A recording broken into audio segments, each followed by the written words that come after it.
नित्यानंदा श्री अद्वैत गदाधरा शिवास आदि गौर भक्त वृंदा। हरे कृष्णा कृष्णा कृष्णा हरे हरे हरे राम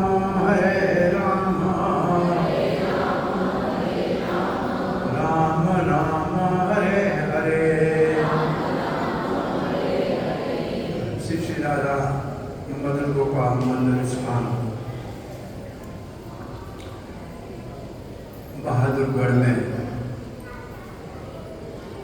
3 दिवसीय कृष्ण कथा के उत्सव में आज दूसरे दिन आप सबका हार्दिक स्वागत है। भगवान श्री स्वयं भगवान श्री कृष्ण जो ब्रह्मा जी के एक दिन में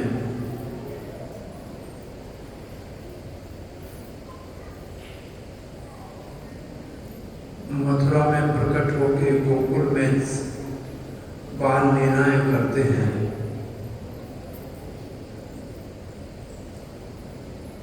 उन बाल लीलाओं में प्रेम से भगवान अपने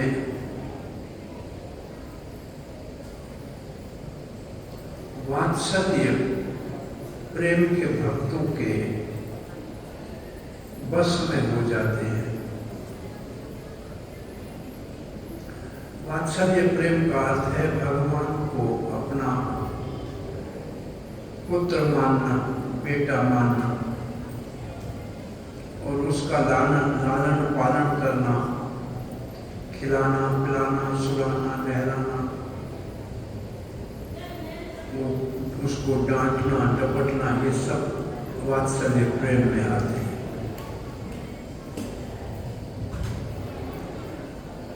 और भगवान श्री कृष्ण इस प्रेम का आनंद लेने के लिए अपने साथ अपने गोलोक धाम से अपने नित्य माता पिता यशोदा और नंद बाबा को लाते हैं। पहले वो धरती के ऊपर अवतार लेते हैं, फिर भगवान उनके पुत्र के रूप में प्रकट होते हैं, उनको वात्सल्य प्रेम का रस आस्वादन कराते हैं और स्वयं भी आनंद लेते हैं। और जो भक्त ऐसे श्री कृष्ण को अपना छोटा सा बालक मान के उससे प्रेम करना चाहता है, उसको इन लीलाओं के माध्यम से भगवान अपनी ओर आकर्षित करते हैं।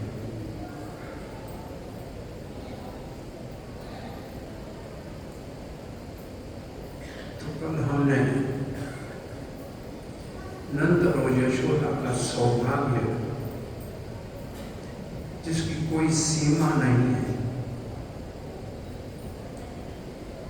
परम ब्रह्म साक्षात भगवान उनके बालक बन के उनके आंगन में खेल रहे हैं, उनके छाती से स्तन से दूध पान कर रहे हैं,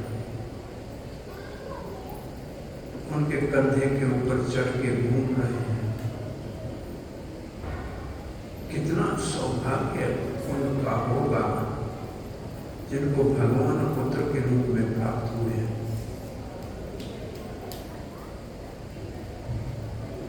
ऐसे वात्सल्य प्रेम की मूर्तिमान माता यशोदा अपने बाल कृष्ण श्याम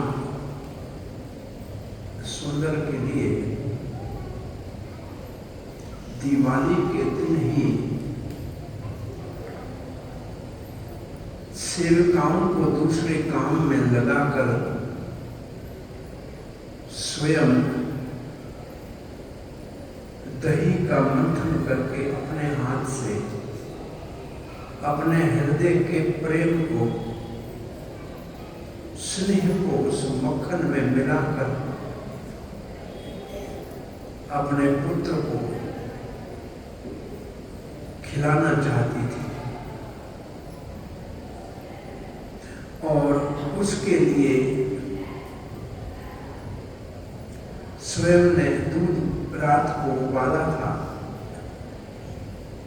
उसको दही जमाने के लिए रखा था। सुबह 4 बजे उठी, नहाया धोया,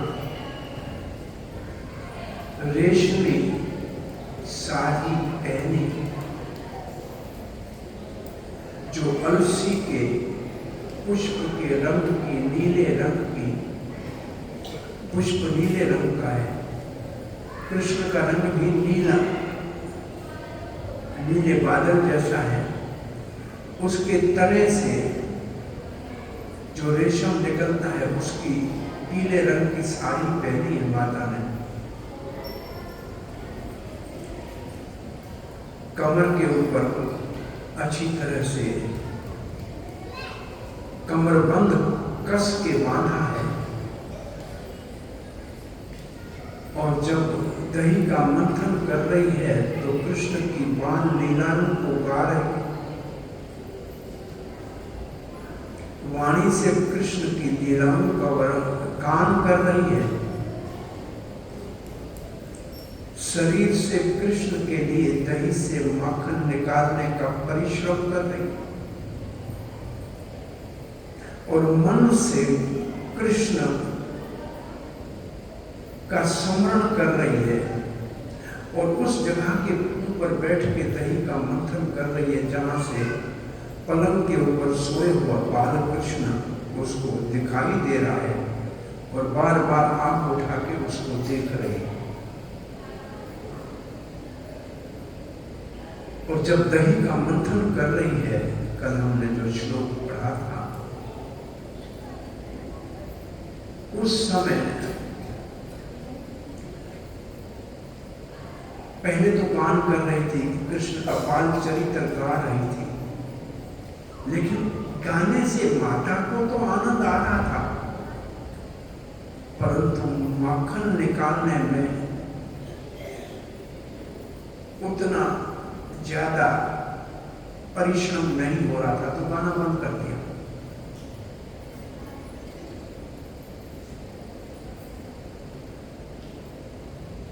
फिर कानों के कुंडल हिल रहे थे।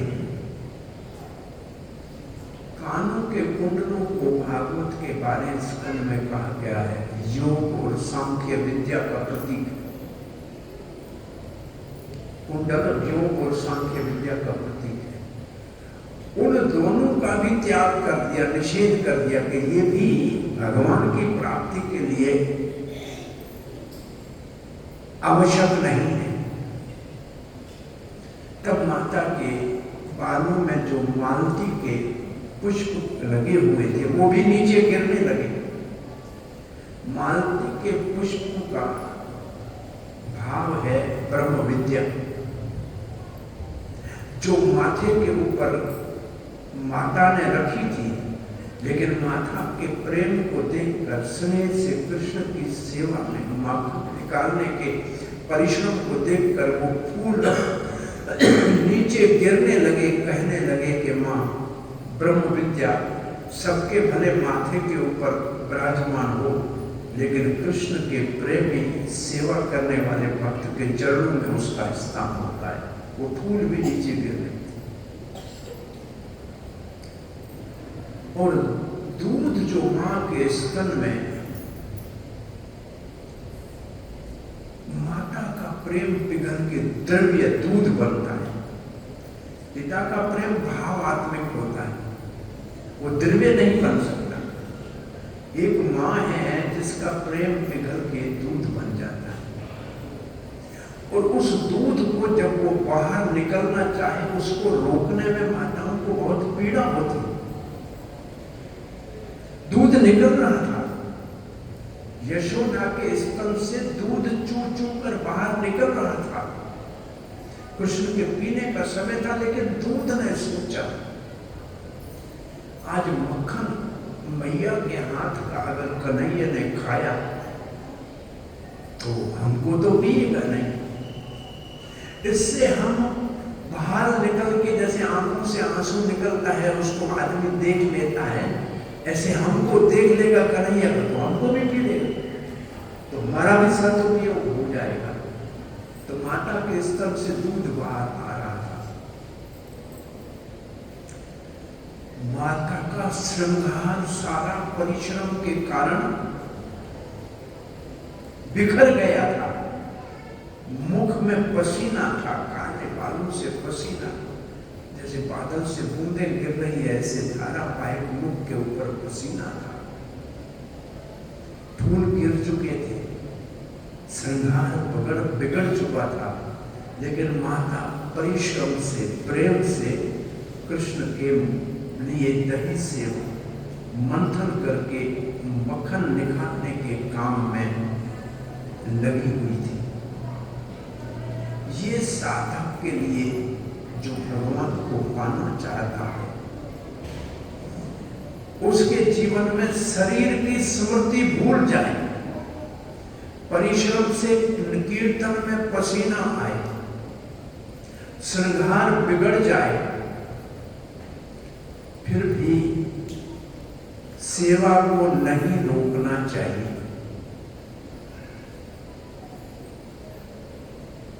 ये सुखदेव गोस्वामी पहले यशोदा मैया का इतना श्रृंगार और सुंदरता का वर्णन क्यों कर रहे हैं? क्योंकि भक्त के वर्णन से ही भगवान मिलता है। पहले भक्त मिलता है तब भगवान मिलता है, बिना भक्त के भगवान नहीं मिलता। जब भी कभी आपको भगवान मिलेगा तो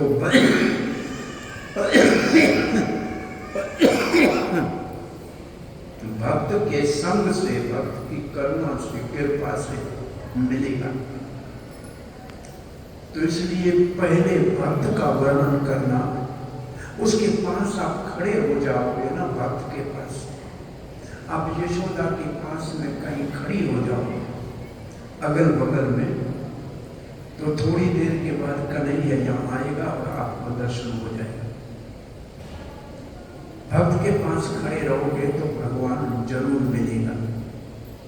इसलिए पहले भक्त की महिमा का वर्णन है। अब इतना सारा मैया परिश्रम कर रही है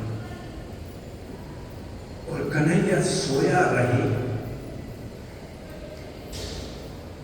तो फिर ये जो भगवान ने वचन कहे हैं,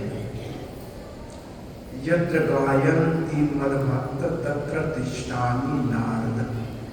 नारद जहाँ मेरे भक्त मेरा गुणगान करते हैं, वहां मैं प्रकट हो जाता हूँ, आ जाता हूँ।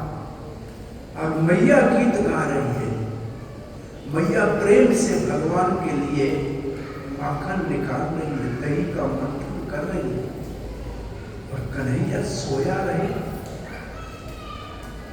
प्रेम में आदान प्रदान होता है। हम प्रेम करेंगे तो भगवान प्रेम करेगा। प्रेम ही प्रेम को आकर्षित करता है, भक्ति ही भक्ति को आकर्षित करती है। तो आइए, अब मैया का वर्णन हो गया 3 श्लोकों में। अब कन्हैया मैया की इस प्रेममयी सेवा और भक्ति, जिसमें उसने सब कुछ अपने श्रृंगार को, सुख को, आनंद को भगवान की सेवा में समर्पित कर दिया है, उसके लिए भगवान कैसे उत्तर देते हैं, आइए इसका अब भगवान की क्या प्रतिक्रिया है।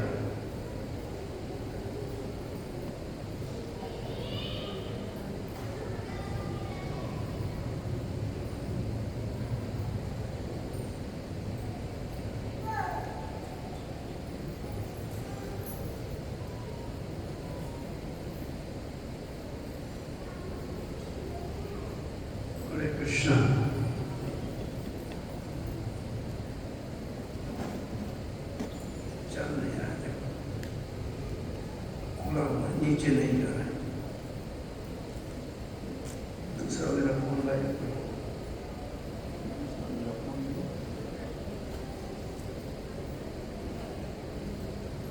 उस श्लोक में लिखा है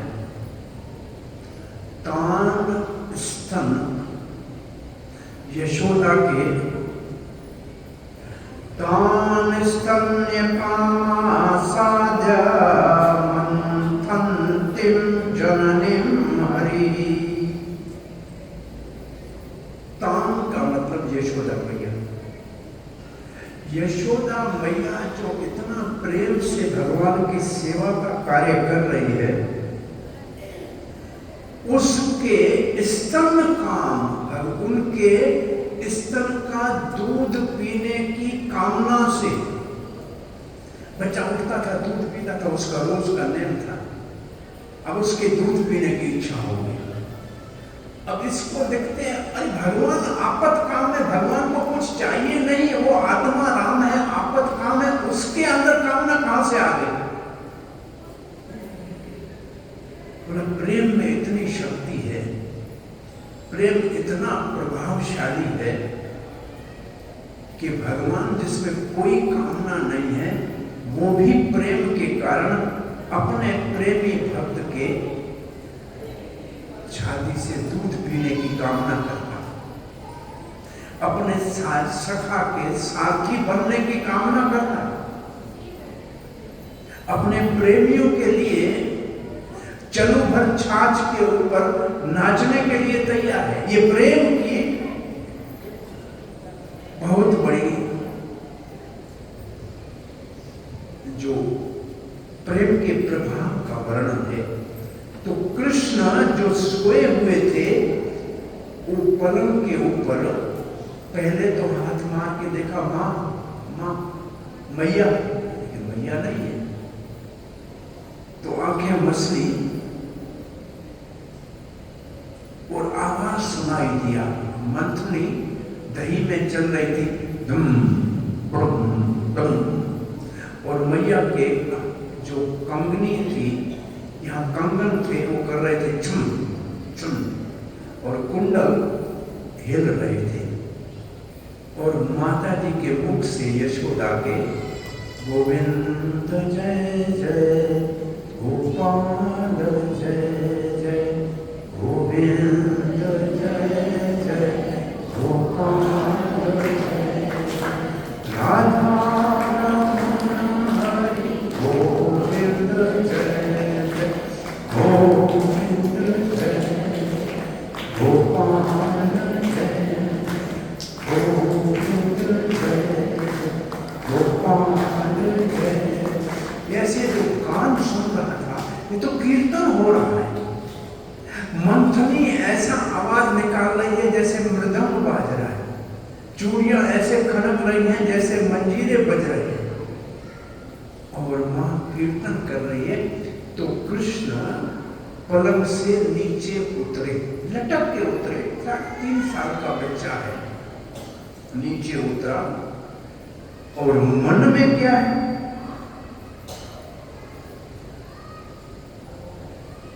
यशोदा के स्तन से दूध पीने की कामना है।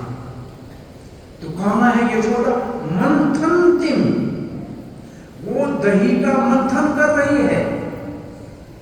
मां अपना पलंग पे नहीं है, कुर्सी पे नहीं बैठी है, वो बहुत किलो आधा किलो दूध नहीं है, 10 किलो से ज्यादा दूध का दही है, बड़ी लंबी चौड़ी मंथनी है, बड़ी रस्सी है, बड़ा ऊपर पीढ़े के ऊपर बैठी है और मंथन कर रही।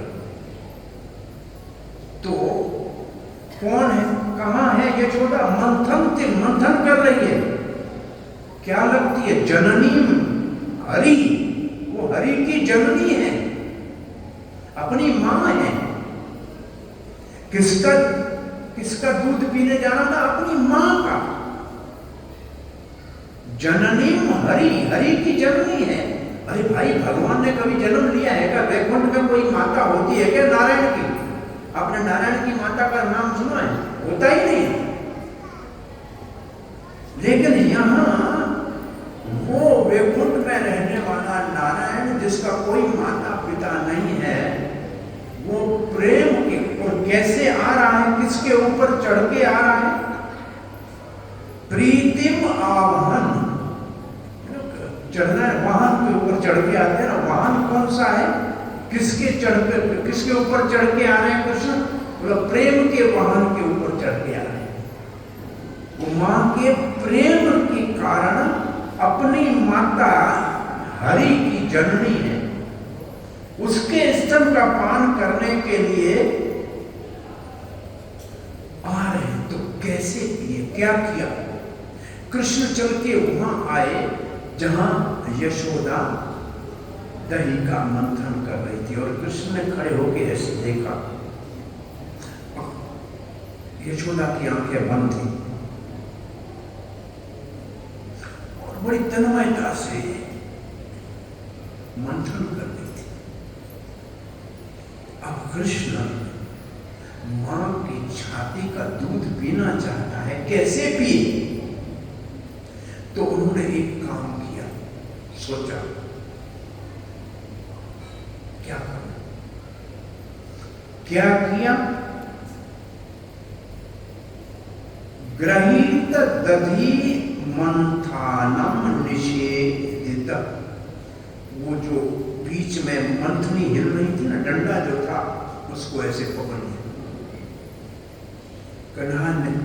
कन्हैया ने वो जो मंथनी थी उस डंडे को पकड़ लिया। एक भगवान का विग्रह है उडुपी में, जहां मध्वाचार्य का बड़ा मठ है।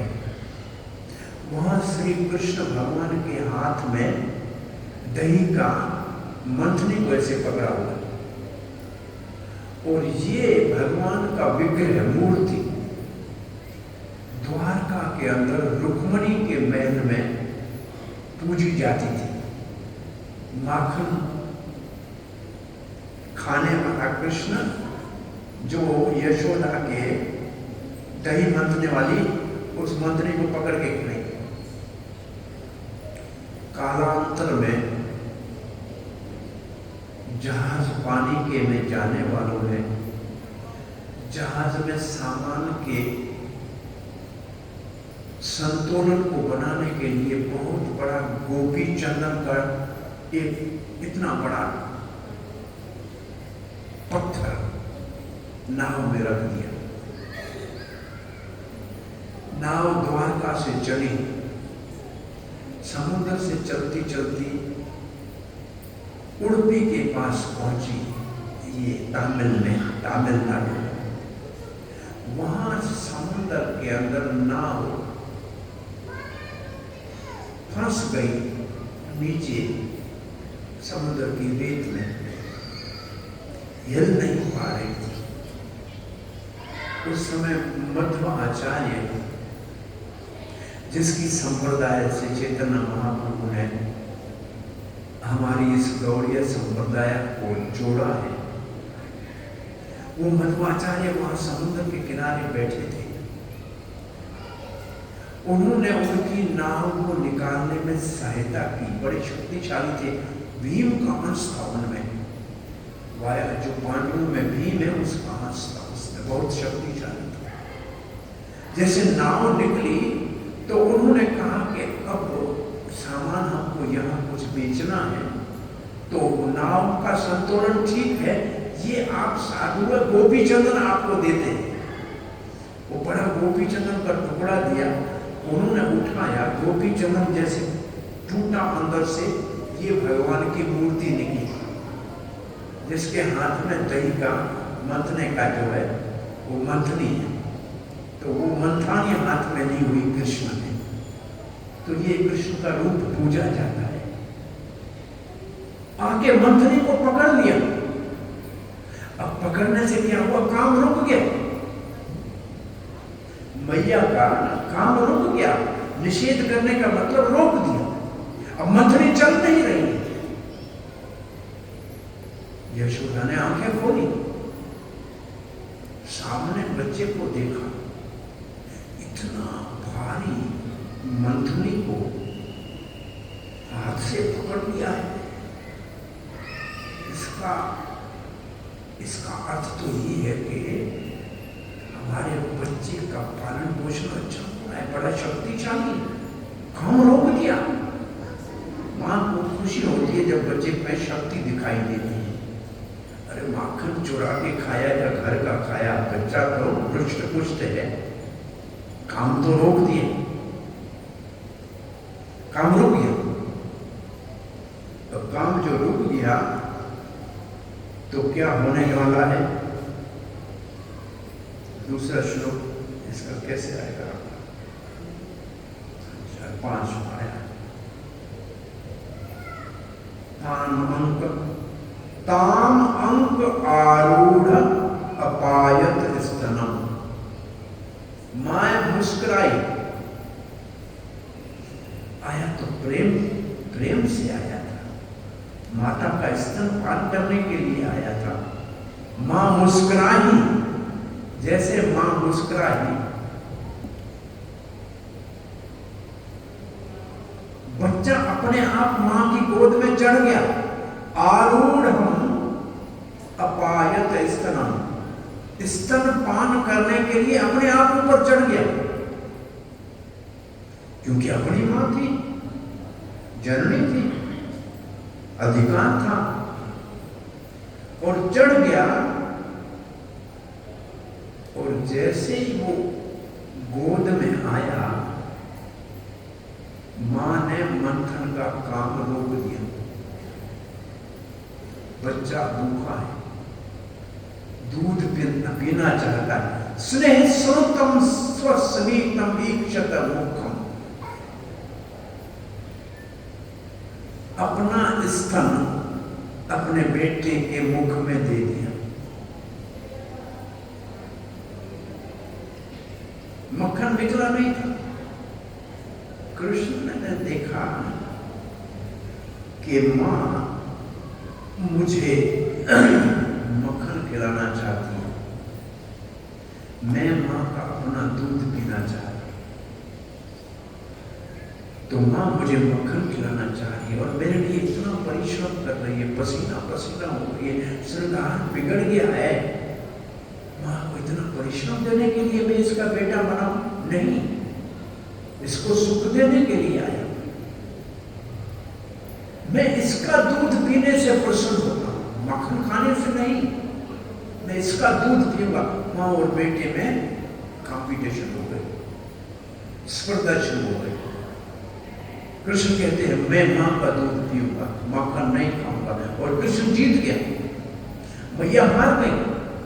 कृष्ण स्तन पान कर रहा है, अब मैया का प्रेम अंदर से अपने आप दूध बाहर निकल के कृष्ण के मुख में जा रहा है।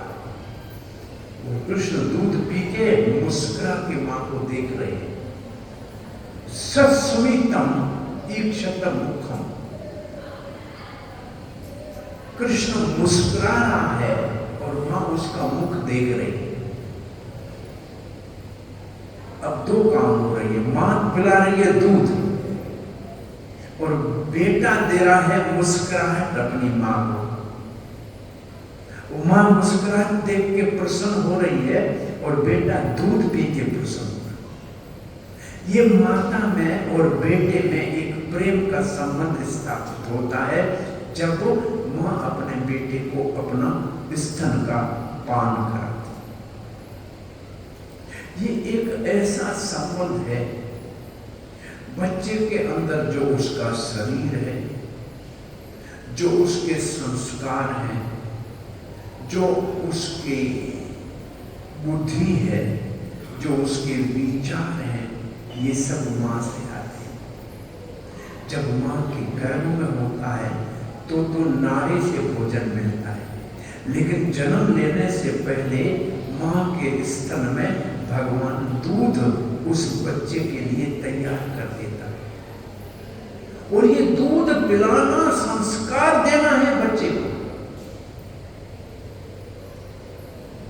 बुद्धि देनी है, विचार देने हैं, परंपरा का शिक्षा है सारी मां के दूध के माध्यम से बच्चे को स्नेह होता है, जाती है। मां और बेटे में जो संबंध होता होता है, जिस संबंध के कारण हजार बच्चों के रोने में माँ अपने बच्चे के रोने को पहचान लेती है और हजार स्त्रियों में बच्चा अपनी माँ को पहचान लेता है। ये संबंध माँ और बेटे में दूध पिलाते हुए बनते हैं। जो माँ बच्चों को दूध अपने स्तन का नहीं पिलाती है, उनका माता से संबंध होता ही नहीं है। वो घर में रखी हुई आया है, उनको बोतल से दूध पिलाती है, उनका संबंध माता से नहीं होता, बिल्कुल नहीं होता। ये बहुत बड़ी शिक्षा दी जा रही है। कृष्ण की उम्र कितनी है आज जब ये लीला हो रही है? तो 3.5 साल। और अभी ये बच्चा माँ का दूध पीने के लिए उनके अंक में चढ़ गया है, गोद में चढ़ गया है और दूध पी रहा है। तो 3.5 साल तक तो यशोदा मैया दूध पिलाती थी ना अपने बच्चे को, तो बच्चा दूध पीता, माखन नहीं खाता था, लेकिन दूध मां का पीता। ये संबंध माताओं के लिए बहुत जरूरी है। इस संबंध को आजकल के हमारे नवयुवक बच्चियां विवाह के उपरांत बच्चों को दूध पिलाने में अपनी सुंदरता नष्ट हो जाएगी कि गलत धारणा उनके मन में आ गई, नहीं पिलाती। डॉक्टरों ने तो खोज करके बताया है जो माता अपने बच्चों को दूध नहीं पिलाती उसको स्तन का कैंसर ज्यादा होता है, क्योंकि दूध अंदर बाहर नहीं निकल पाता है तो अंदर रोग पैदा करता है। फिर उसको कैसे भी निकालती हैं, प्रयास करती हैं, लेकिन दूध पिलाती नहीं।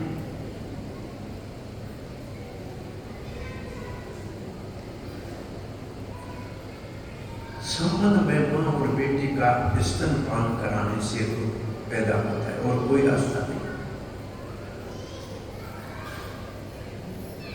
अब जो दूध अपना नहीं पिलाती स्तन का, वो क्या दूध कैसे पिलाती? प्राय आजकल बच्चों को दूध कैसे पिलाया जाता है? निडल से। निडल किसमें लगाते हैं? बोतल में।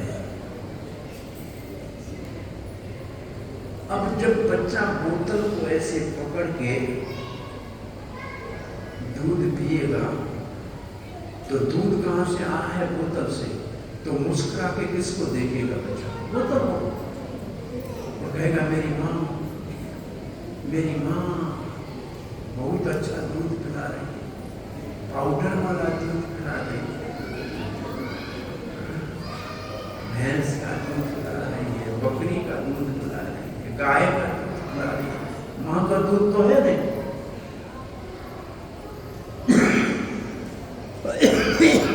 तो संबंध किससे साथ स्थापित हो जाएगा बच्चे का? बोतल के साथ। किसके साथ? उसी ने उसी को मान लिया। मां ने तो दूध पिलाया नहीं है, मां बेचारी पुराने जमाने की थी, उसने सुना था कि बेटा मेरे दूध का कर्जा चुकाना। पहले दूध पिलाती थी माता, तो कहती थी बेटा मेरे दूध का कर्जा चुकाना।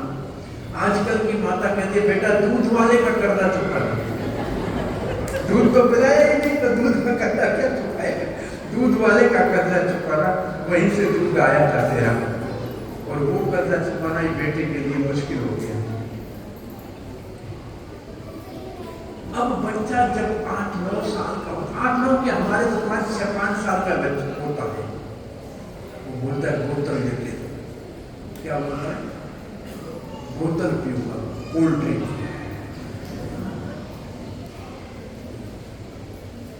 क्योंकि उसने ऐसा बोतल से स्नेह कर लिया कि 5 से 12 साल तक तो बोतल पिएगा। सब बच्चे पीते हैं क्या? नहीं पीते हैं, बोतल उठा के घूमते रहते हैं सारा दिन। और 20 साल से ऊपर हुआ तो फिर वो भी दूसरी बोतल पिएगा, ठंडी बियर पिएगा। जान निकाल पिएगा बोतल, और पिएगा तो कहेगा मेरी माँ है, क्या करूं, इसी से मेरा संबंध हुआ है। और ये दो बोतलें जो बच्चे बचपन से पीते हैं और जवानी में पीते हैं, तो 40 साल तक तो उनको ग्लूकोज की बोतल की भी जरूरत पड़ती है। बोतल तो उसके साथ चलेगी, बीमार तो होगा, अस्पताल जाएगा, ऊपर देखेगा अरे मेरी माँ ऊपर कहाँ चली गई, बोतल ऊपर चली गई, वो बोतल को ऊपर देखेगा और बोतल का ही स्मरण करते हुए संसार से विदा हो जाएगा। इसलिए बोतल और निपल तो बहुत ही, माता को कोई रोग है या किसी कारण से कोई और कारण है तो ठीक है, नहीं तो माता को कम से कम 1-1.5 साल तक बच्चे को दूध पिलाना चाहिए, कम से कम 1.5 साल। 5 साल तक पिलाने वाली माता को पदमनी कहा जाता था, ये पदमनी है। 5 साल तक बच्चे को दूध, खड़े खड़े बच्चों को दूध पीते तो हमने देखा है माताओं, खड़े खड़े दूध पीते थे। और ये भी कृष्ण खड़ा खड़ा ही दूध पी रहा है, आंखों में ऊपर आया है, 3.5 साल का बच्चा खड़ा हो। दूसरी इससे बड़ी शिक्षा ये मिलती है कि बच्चा भूखा हो तो लाख काम छोड़ के बच्चे को पहले खिलाना चाहिए। कृष्ण कहता है मैं भूखा हूं मां, आपका दूध पीऊंगा तो मान है, वो सर्दी की मौसम है, कार्तिक का महीना है, अब मक्खन निकलेगा नहीं, आधा मथा हुआ दही है, अब न दही बचा न मक्खन निकला, ऐसे ही केवल झाग पड़ी है और ये मक्खन निकलेगा ही नहीं। परंतु उस काम को छोड़ दिया, बच्चे को दूध पिलाने के लिए उस काम को रोक दिया। ये माताओं को ध्यान रखना चाहिए कि छोटे बच्चे भूखे हों तो 100 काम छोड़कर बच्चे को पहले भोजन खिलाना चाहिए।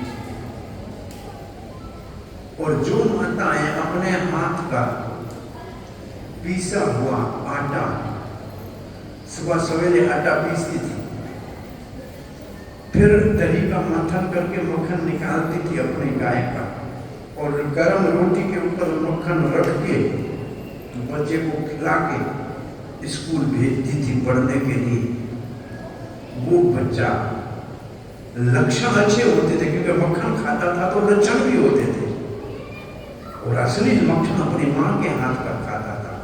वो बच्चे माता पिताओं की सेवा करते थे, श्रवण की तरह कंधे के ऊपर उठा के तीरथ कराते थे। अब आजकल की माता बहुत कोई ज्यादा बच्चे के ऊपर प्रेम आ गया तो फिर से वो अमूल का पड़ा हुआ 6 महीने का पुराना बनाया हुआ मक्खन भी नहीं है, पता नहीं कौन सी सफेदी, उस सफेदी को ब्रेड के ऊपर ऐसे मक्खन लगाएगी। बच्चा देखेगा मैया मक्खन लगा रही है, मैं भी बड़ा होके मक्खन लगाऊंगा। काम ही ऐसा करती है। मैया फिर से ठंडा माल निकाल रही है, मैया ठंडी हो गई, अभी उसका गर्म चूल्हा जला के, अरे अभी तो आपके घर में गैस है, 5 मिनट में कुछ भी पराठा गर्म पक सकता है। पहले की माताओं को चूल्हा जलाना पड़ता था, तब रोटी बनती थी, तब भी गर्म गर्म रोटी खिलाते थे।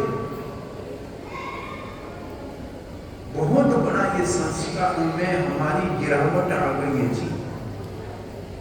बच्चों को सुबह सुबह ब्रेड के ऊपर बटर लगा के घर से निकाल देते हैं और कुछ नहीं करते, और वो भी जाते जाते वाह ऐसे करके जाता है, ऐसे हाथ जोड़ के गया है क्या, पाँव पड़ के क्या क्या आपने क्या मेहनत करके उसकी सेवा की, जैसे आपने की वैसे वो करता जा रहा है। तो ये बहुत बड़ी बात है। शिक्षा यहाँ से ये मिल रही है, माताओं के संस्कारों को सुरक्षित रखना चाहिए। यहाँ तक प्रभुपाद जी एक माता जी उनकी शिष्य थी, भगवान की आरती कर रही थी मंदिर में, उनका छोटा बेटा रो रहा था। प्रभुपाद ने कहा ये आरती करने का काम दूसरे भक्त को दो, भगवान की सेवा कोई दूसरा करेगा, आपकी सेवा अपने बच्चे का देखभाल करने की। तुम्हारे लिए ये बच्चा देखभाल करना पहली प्राथमिकता है। फिर भगवान की सेवा। बहुत बड़ी बात है। इसका मतलब बच्चे पालना बहुत बड़ा काम है। अरे समाज को, इस पूरी संस्कृति को आपको भविष्य देना है। ये बच्चे भविष्य है इस संसार में, इस देश के, इस समाज के, इस संस्कृति के भविष्य है। उनकी शिक्षा लालन पालन में कोई कमी नहीं छोड़नी चाहिए। ऐसी शिक्षा माता ने दी है तो कुरुक्षेत्र में गीता का उपदेश कृष्ण ने दिया है। ये तो माँ का दूध पिया है, गाय का मक्खन खाया है, तो जरा दिमाग भी बहुत बड़ा। तो भगवान है लेकिन उनके काम सब सराहनीय है, क्योंकि ये शिक्षा बता रही। अब इतने काम तो हो रहा है, अब आगे क्या हो गया? माँ और बेटे के अंदर प्रेम का आदान प्रदान हो रहा है। माँ के स्तन से दूध निकल निकल के बेटे के लिया है, कोई परिश्रम नहीं करना पड़ रहा है। और बेटा माँ को मुस्कुरा के दे रहा है, मुस्कुरा के देख रहा है। और कभी कभी बच्चा लगता है, खुश हो जाता है बच्चा, मुंह में दूध भर के फू वैसे माँ के ऊपर उसको ऐसे करता है, माँ सुख ले रही है। और इतने बीच में एक और काम हो गया। अतृप्तमोत्सृज्य जवेन सायया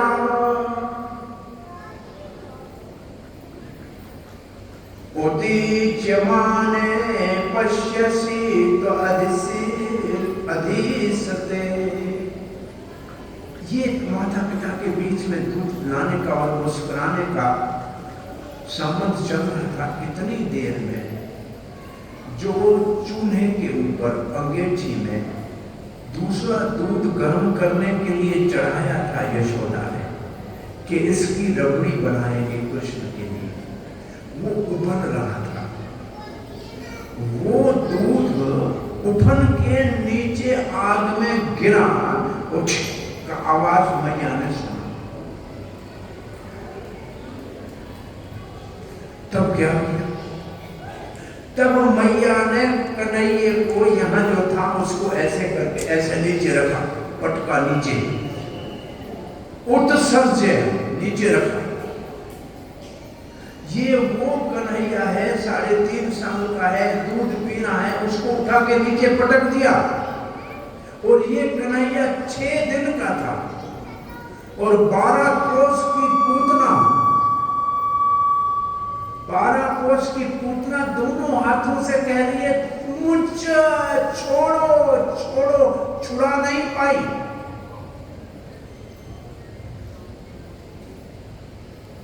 पूतना छुड़ा नहीं पाई और यशोदा ने नीचे पटक दिया। क्यों पटका? दूध उबल रहा था ना, उसको बचाने के लिए भागी।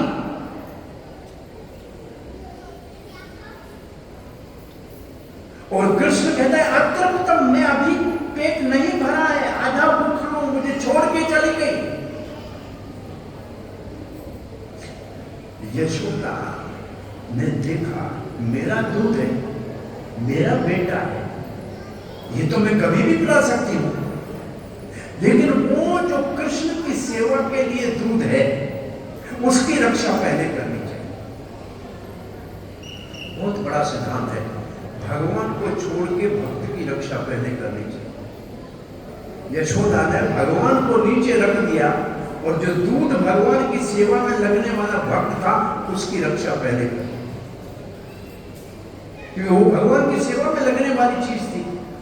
जो चीज भगवान की सेवा में लगनी है उसकी सुरक्षा करने का दायित्व माता का है। और दूध जो भगवान की सेवा में लगने वाले दूध भी होता है ना, वो अप्राकृत होता है, वो संसार का दूध नहीं था। दूध ने देखा कि आज माँ के हृदय से इतना दूध निकल रहा है छू छू के, कृष्ण का पेट भर जाएगा, मुझे तो खाएगा नहीं, मैं तपस्या कर रहा हूँ आग के ऊपर, कोई मुझे लाभ नहीं है, अच्छा है आत्महत्या करके मैं आग में जल रहा हूं। उस दूध ने ऐसे सोचा। माँ ने कहा नहीं नहीं, भगवान की सेवा में लगना है, रुको रुको, तुम्हें मैं जलने नहीं दूंगी। माँ ने जाकर उस दूध, और दूध ने तब तक मुंह लटका लिया, क्योंकि देखा माँ बेटे के प्रेम में मैंने तो बाधा डाल दी। तो माँ ने लकड़ी बाहर निकाली, ऊपर से पानी छंटा और दूध नीचे चला गया, मुंह लटका के अंदर चला। कन्हैया ने क्या किया? कन्हैया ने कहा मैं क्षीर सागर में सोता हूं, वो क्षीर सागर छोड़ के मैं इसका बेटा बना, और ये 2 किलो दूध के लिए मुझे नीचे पटक के चली गई। बताओ, मैं क्षीर सागर में सोने वाला, उसको छोड़ के इसका बेटा बना, और थोड़े दूध के लिए मुझे भूखा छोड़ के चले गए। अब कृष्ण क्या ये चुप करके बैठा रहता तो क्या माँ के प्रेम का पता लगता? नहीं लगता। तो कृष्ण ने कहा मैं माँ को आज दिखाता हूं कि मुझे भूखा छोड़ दिया और दूध बचाने के लिए चली गई। अब मैं कुछ ऐसा करूंगा कि पहले तो ये मटका है ना जिसमें दही का मंथन हो रहा है, ये मेरे और माँ के बीच में पहले तो ये झगड़ा इसने पैदा किया। पहले माँ मुझे दूध पिलाती थी, आज मुझे छोड़ के इस मटके का मंथन कर रही थी। तो झगड़ा के कारण तो यही है ना सारा, इसी को फोड़ देते। कृष्ण के मन में ये भाव आया, और ये भाव क्या आया? इसके बहुत अच्छी भाव लिखे हैं, इसके ऊपर चर्चा कर सकते हैं, लेकिन चर्चा करें उससे पहले इस भाव का आनंद लीजिए।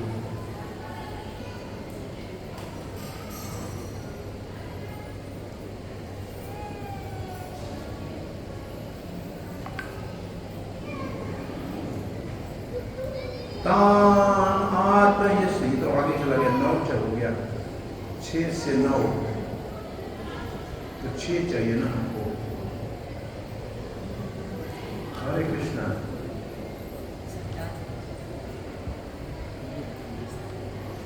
सातवां आया गया, और संजात को छठा है। संजात कोप स्फुरिता अरुण अद्धरम संदर्श्य दधि मंथन भांजनम भित्वा मृषा अश्रु दृशत अश्मना रहो जघास हयंगम अनंतम गतः। ये श्लोक क्या कह रहा है?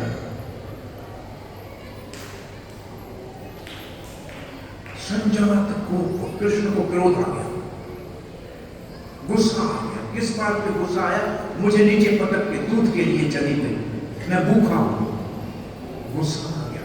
अरे शांताकारं भुजगशयनं, सदा शांत रहते हैं, उसको क्रोध आ गया। अकाम को काम पैदा हो गया, शांत को क्रोध आ गया। उल्टा हो रहा है सब। स्फुरित अरुण अधरम, ये लाल लाल होंठ कांपने लगे। क्रोध में जैसे होंठ कांपते हैं ना, भगवान के लाल लाल दोनों अधर कांपने लगे।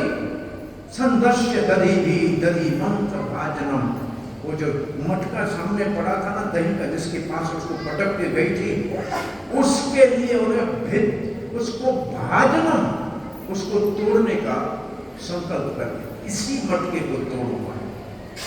ये मटकों से सामान घर से आप बर्तन भले 10 रुपए वाला हो, उसके अंदर चीज आप 100 रुपए वाली डाल के लाओ मंदिर में, चीज तो दो दोगे लेकिन बर्तन वापस चाहिए। अपने बर्तन के लिए बहुत बड़ा हंगामा होगा। और खास करके मिट्टी का बर्तन दही के मंथन करने वाला कई सालों से दही को मक्खन को पी पी के चुपड़ा हो जाता है। अब वो रोज मक्खन नहीं पीता। अब नया लाएगी तो वो फिर पीना शुरू करेगा, उसके बाद पका होगा। तो पुराने मटके से बहुत प्रेम होता था लोगों का, उसको तो टूट नहीं। तो यशोदा की सास के जमाने का मटका था, तभी से चला रहे थे, और इसको आज तोड़ने का कृष्ण ने मन बना दिया। कैसे तोड़ेगा? देखा वहां दक्षिण भारत के एक जगह तो लिखा है कि वो जो डंडा था ना मंथनी, उसी को उठा के उसी को मारा। दक्षिण भारत ऐसे लिखा है, मंथनी से फोड़ा। और हमारे आचार्यों का भाव है जो मसाला पीसने का, जो नीचे पत्थर है, पत्थर के ऊपर मसाला पीसते हैं ना, वो मसाला पीसने वाला पत्थर उठाया, सीधे हाथ में उठाया, उल्टे हाथ से अपने हाथ के कंगन को पकड़ा कि लगाऊंगा, आवाज ना हो, मतलब सुन, हमने तो थी माता, दूर तो थी नहीं, और जो मटका भरा हुआ था नीचे, खाली वाला हिस्से में नहीं, नीचे भरा था, उधर नीचे से धड़ाम से उसको मारा पत्थर को से, और उधर से वो आधा मंथा हुआ दही बाहर निकला, बाहर आया। हंसा कृष्ण, अभी पता लगेगा मेरे भैया के मट को फोड़ दी। बच्चा है ना, शरारत करता है, उसको अच्छा लगता है कि मैंने, मेरे को नीचे पटकर मैंने मटका फोड़ दिया, अब देखो क्या होता है।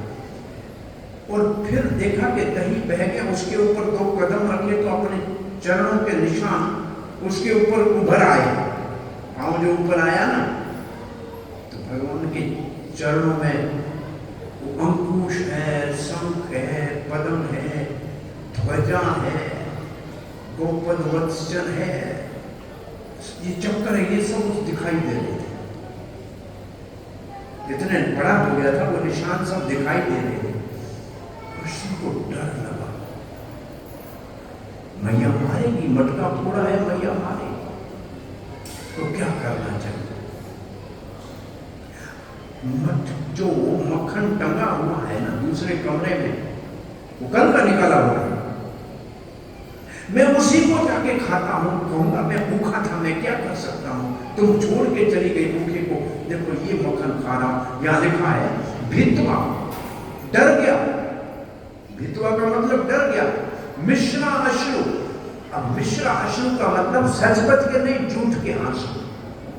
मिश्रा अश्रु का अर्थ है झूठ के आंसू, आंखों में झूठ के आंसू, भय के कारण दृश्यत अश्मना रहो, वो पत्थर तो मारा था, अब रहो का मतलब छुपा, एकांत में चला गया। जघास हाय अंगम, वो जो मक्खन दूसरे कमरे में डाला हुआ था ना, हाय अंगम का मतलब मक्खन, और हाय अंगम प्रभुपाद में लिखा है ताजा मक्खन, वो आचार्य ने उसको लिखा है कि कल वाला मक्खन, क्योंकि अभी तो सुबह का 4 बजे है, मक्खन कल, आज वाला तो हो नहीं सकता है, कल वाला मक्खन। हाय अंगम अंतरंगत, अंतरंगत का 2 अर्थ हैं, अंदर कमरे में चला गया, एक अर्थ तो ये है, दूसरा अब माता से अंतर अलग हो गया, माता से जुड़ा हो गया, तू मेरे काम की नहीं है, मुझे नहीं खिलाती है, मुझे भूखा छोड़ के चल जाती है। बच्चे ऐसे गुस्सा करते हैं ना, कभी नहीं खाना तेरे हाथ का, यहाँ इतना, यहाँ तक भी नहीं करते हैं, यहाँ पे तेरा काजल निकाल ले, तेरा काजल ले, तेरी कुर्ती नहीं चाहिए। जब गुस्सा होता है ना, बच्चे ऐसे करते हैं। तो ये माता से अंतर करके, मतलब माता से झगड़ा करके कमरे में चला गया। क्या करने गया, कमरे में चला गया। अब ये कहते हैं चक्रवर्ती पाल तो लिखते हैं, आत्मा राम को क्रोध आ गया, पहले इच्छा हुई दूध पीने की, फिर इच्छा पूरी नहीं हुई तो क्रोध हुआ, और क्रोध पूरा नहीं हुआ तो हिंसा करके मटका फोड़ दिया। और जब कोई मटका फोड़ना है तो डरना भी पड़ेगा, और डरेगा तो फिर दंड भी लग मिलेगा, और भगवान के साथ ये सब कुछ हो रहा है। अब भागेगा और फिर इसको दंड मिलेगा।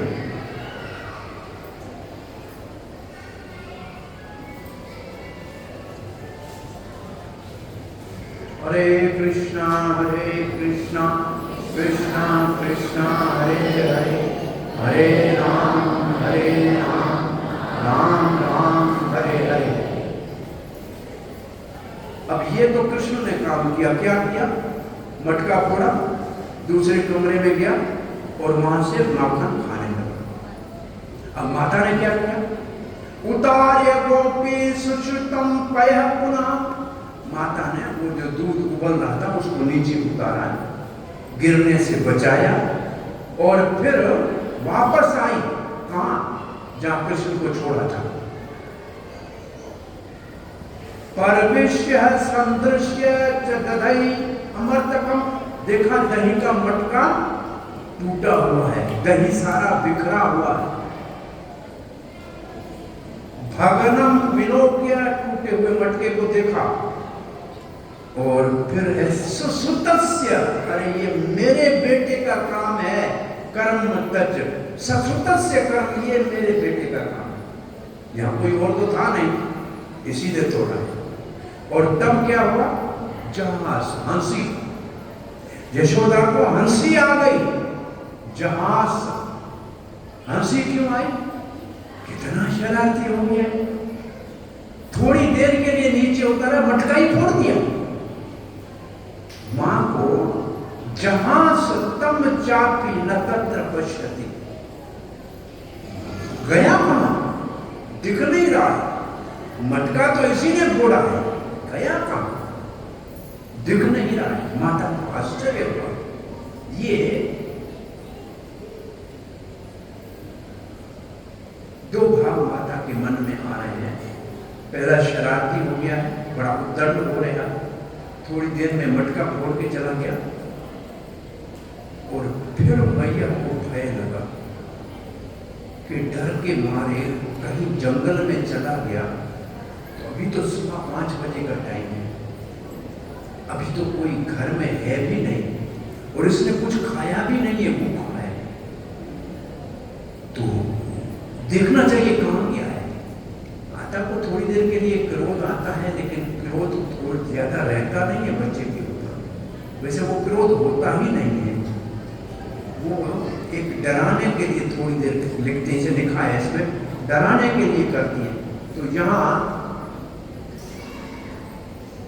माता यशोदा ये कार्य करके आई और बच्चे को वहां नहीं देखा, तो कहां गया, चारों ओर देखा, तो जिस कमरे में मक्खन टंगा हुआ था वहां क्या देखा, ऊल फला अंगरी ऊपर व्यवस्थितम, बैठा हुआ है। कहां बैठा है, वो जो उखल है, कौन सा उखल, लकड़ी का अनाज को कूटने वाला उखल होता था, घर में पुराने उखल होते हैं, बड़ा ऊपर मुंह होता है, उसमें अनाज डाल के कूटते हैं, और नीचे उसका उखल को खड़े होने के लिए उसका नीचे बना होता है पाँव, उसको उल्टा किया।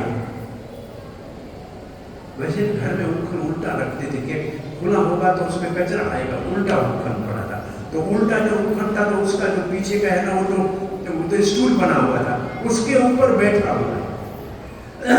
उलखरम अंगरी, अंगरी का मतलब अपने पाँव उसके ऊपर रखे हैं भगवान ने, व्यवस्थित बैठे हुए हैं, तो कर क्या रहा है, मर्काय कामं ददत्तं शुचिस्थितं, मर्क, मर्क कहते हैं बंदर, और वैसे हमारे आचार्य लिखते हैं कि जब यशोदा के घर में, नंद के घर में जब वानर का वर्णन आता है तो एक वचन में होता है मर्का, जब ब्रज में वानरों का वर्णन होता है तो बहुवचन में। इसका मतलब अकेला वानर आता है तो हनुमान जी आते हैं, बहुत सारे आते हैं तो सारे वानर आते हैं। तो यहाँ मर्काय कामं ददत्तं शुचिस्थितं, वानरों को मक्खन खिला रहा है, वो मक्खन जो है मटका ऊपर से उतारा है, वानर को खिला रहा है, वानर है उसको खिला रहा है, हयंगम, वो जो मक्खन है वो खिला रहा है, चौर्य है, और ऐसे जैसे चोर देखता है ना, ऐसे चोरी से देख रहा है कि मुझे कोई देख तो नहीं रहा, चौर्य विशंकितेक्षम अक्षरम ईक्षरम, मक्खन बंदर को दे रहा है, कोई आ तो नहीं रहा है, पीछे ऐसे देख रहा है, क्योंकि काम तो चोरी का कर रहा है। निरीक्ष, माता ने देख लिया, निरीक्ष देख लिया, पश्चात देखने के उपरांत श्रुतम आगम शनै, अब अपने बेटे को पकड़ने के लिए दबे पांव चलने लगे कि मुझे देखे नहीं, पीछे से जाके इसको दबोच लूंगी, पकड़ लूंगी इसको, आगे नहीं लूंगी। और ये तो माखन का इतना लोभी लालची है, इसको दूसरा माखन दे दूंगी, चुप हो जाएगा, चुप करा दूंगी, बेटा है कहां जाएगा, मन में ये भाव है, और ऐसे उसके पीछे दबे पांव चलने लगी कि आवाज नहीं होना चाहिए। और ऐसे यशोदा आगे जा रही है, और जैसे आगे जा रही है तामात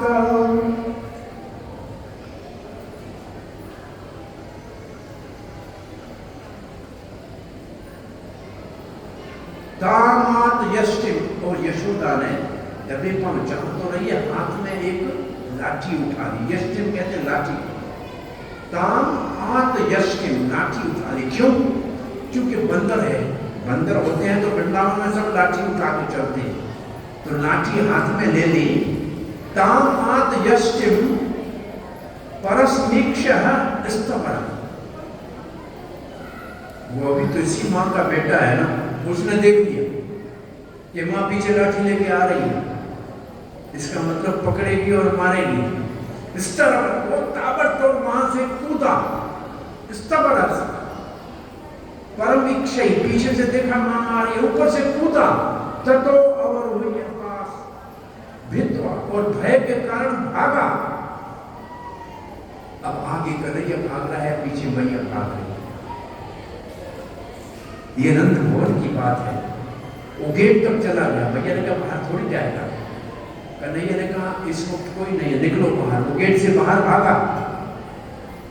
गोप्या अनवधावन यमापयोगिनम, अब सुखदेव गोस्वामी कृष्ण के पक्ष में हो गया। गोपी इसको नहीं पकड़े तो अच्छा है, लेकिन इसको भाग जा रहे तो लाठी हाथ में ली है, कहीं कन्हैया को ये पकड़े ना। तब सुखदेव कहते हैं योगी ध्यान में बैठते हैं तो उनके तो ये ध्यान में आता नहीं है, ये चलिए इसको पकड़ने के लिए, कैसे पकड़ में आएगा इसको। सुखदेव थोड़ी देर के लिए कृष्ण के पक्ष में हो गए कि नहीं पकड़े तो अच्छा है। योगी जिसको आप योगी नाम क्षमम प्रवेशम तपस्करे मना, बड़ी तपस्या करके योगी अपने मन को एकाग्र करते हैं, वो थोड़ी देर के लिए तो इसकी झलक अंदर देख नहीं सकते हैं, और ये साक्षात इसको पकड़ने को चली है। देखो तो सही कितना बड़ा आश्चर्य है ये इसका। मां के हाथ में लाठी को देखकर बहुत ही जल्दी कृष्ण उखल से कूदे और भागे, भयभीत थे। बड़े बड़े योगियों को, कृष्ण को, परमात्मा को, जो कृष्ण का एक विस्तार है, उसके ध्यान करने में बड़ी तपस्या करनी पड़ती है, नहीं मिलता है। और ये माता समझ रही है कि इस भगवान को मैं पकड़ लूंगी। आश्चर्य। अब भाग रहा है, शरारत करेगा, मटका फोड़ेगा तो भगवान है तो भी भागना पड़ता है मैया के सामने से। जो नहीं हो सकते हैं वो सब हो रहा है। और तब अब आगे के श्लोक आ रहा है।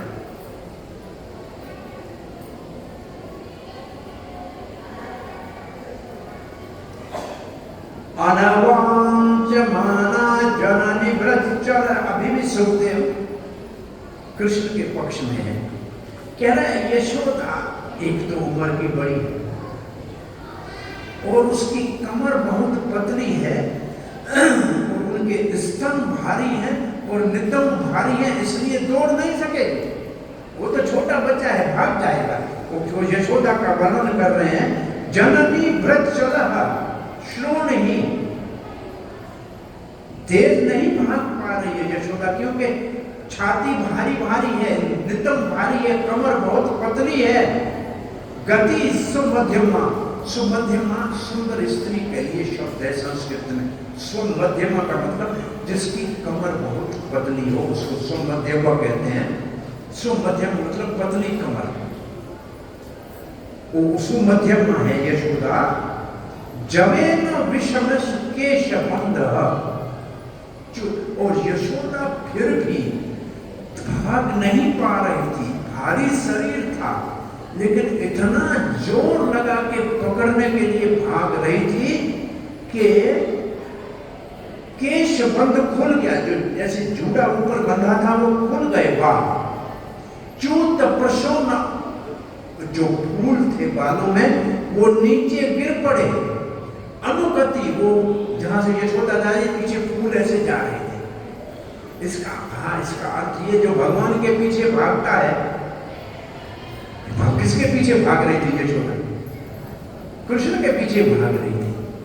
तो ये फूल कह रहे हैं हम फिर इसके माथे पे नहीं, इसके पीछे भागते हैं। अभी हम भी इसके चरणों के पीछे चलते हैं।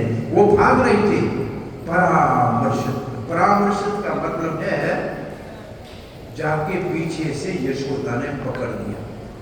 कन्हैया पकड़ा गया और कन्हैया पकड़ा गया। कृष्ण के पीछे जब यशोदा ऐसे भाग रही थी,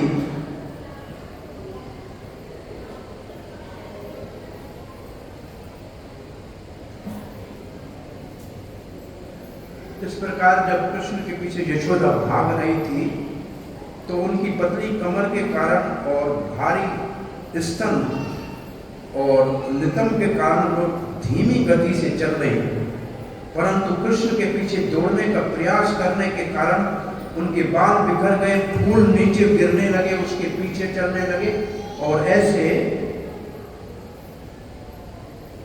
असफल नहीं हुई। सफलतापूर्वक कृष्ण को उन्होंने पकड़ लिया, कृष्ण को पकड़ लिया।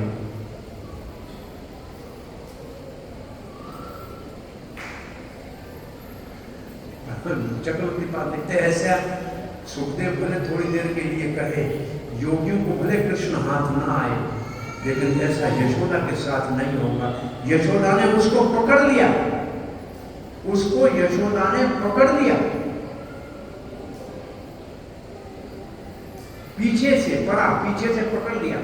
अब यशोदा ने पकड़ा है, अब यशोदा ने पकड़ा तो फिर क्या हुआ?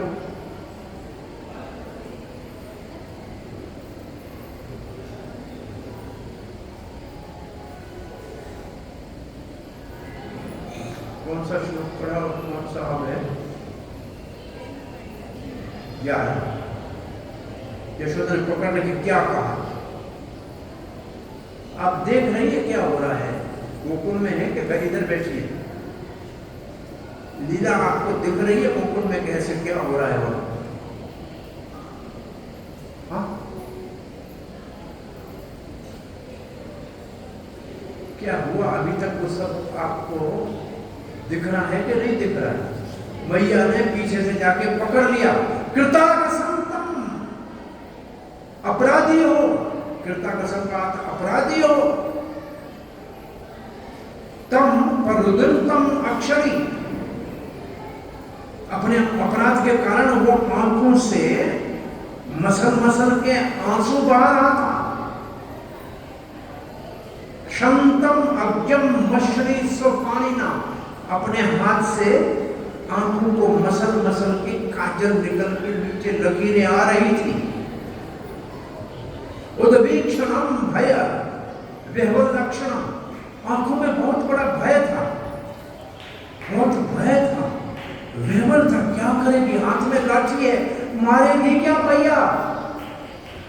हंसते, लेकिन माता ने हंसते यहाँ हंसते करते हाथ को पकड़ लिया, हंसते ग्रहिता, हाथ से कृष्ण को पकड़ लिया। विशंति अवगुरा, उसके ऊपर घुराने लगी। मटका फोड़ के आया, मटका फोड़ा नहीं, फोड़ा तो कैसे फूटा? आपके पांव में इतनी मोटी चांदी की कड़ी है ना, अब जल्दी उठ के गई थी ना दूध का, वो लगी होगी, टूटा होगा, मुझे क्या पता। अरे माखन बंदरों को खिला रहा था, बोला जिसने बंदर पैदा किए वो खिला रहा था, मैं थोड़ी खिला रहा था।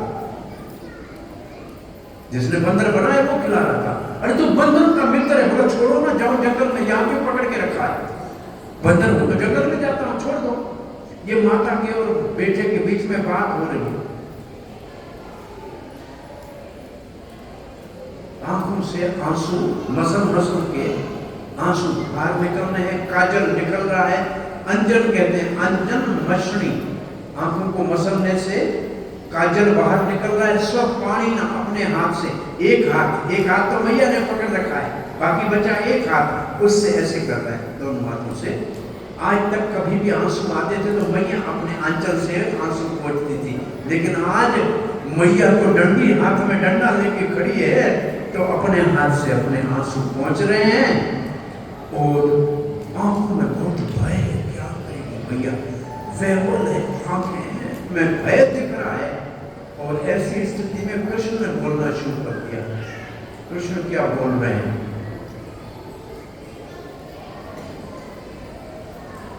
कृष्ण कहते जस्टिम, ये लकड़ी फेंको, लाठी से डर लग रहा है भैया, इसको पहले फेंको। कृष्ण कह रहा है भैया तुम मेरी माँ, मैं तेरा बेटा, बीच में ये जड़ लाठी काय के लिए खड़ी कर, ये जड़ लाठी बीच में इसको फेंको। तुम्हारा अपने रिश्ते के बीच में लाठी नहीं होनी चाहिए। यशोदा ने देखा सुतम भीतम, बेटा डर गया है क्योंकि आंखों से बेवन हो रहा था भय के कारण। तुम्हारे देखा कहीं बुखार आ जाएगा, भय के कारण कहीं बच्चे को बुखार ना आ जाए। यष्टिम त्यक्ता, वो लाठी को फेंक दिया। अब यशोदा का एक लक्षण लिख रहे हैं, गुण लिख रहे हैं, विज्ञान अर्भक वत्सला। अर्भक वत्सला का मतलब छोटे बच्चों से स्नेह करने वाली। अपना तो बेटा था नहीं यशोदा को, जितने ग्वाल बालों के छोटे बच्चे थे उनसे स्नेह करती थी, उनको लड्डू देती थी, मिठाई देती थी, उनको उनसे प्रेम करती थी। जो पराए बच्चों से इतना प्रेम करती है वो अपने बच्चे को थोड़ी मारी। ये यशोदा का बहुत बड़ा गुण दिखाया, विज्ञान अर्भक वत्सला। ये शे कीलतम बद्धम दामनाद वीर्य कोविता। अब उसने निर्णय किया, यशोदा ने ये निर्णय किया कि ये कहीं जंगल में भाग न जाए, तो इसको अभी मैं उखल के साथ बांध के रख दी एक रस्सी से। थोड़ी देर में मैं जाके दूसरा माखन निकाल लूंगी, रोटी सेक लूंगी, फिर इसको आके खोल के लिए जाऊंगी। ऐसा यशोदा ने अपने मन में विचार किया और कृष्ण को बांधने का प्रयास करने लगी।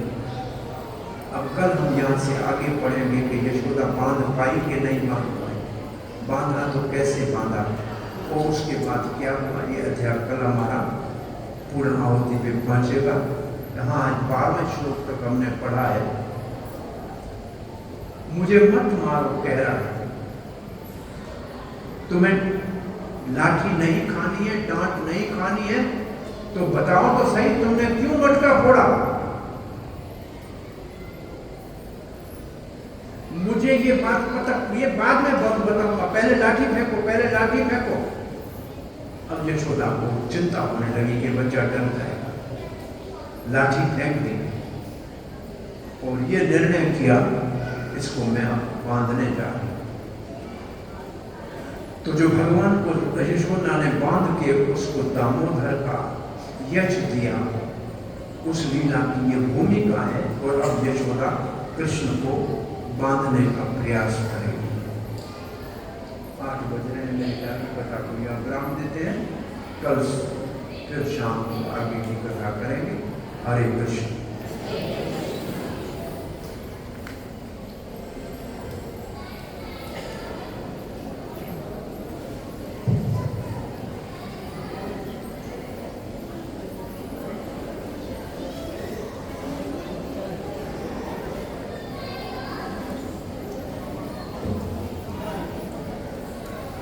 हरे कृष्णा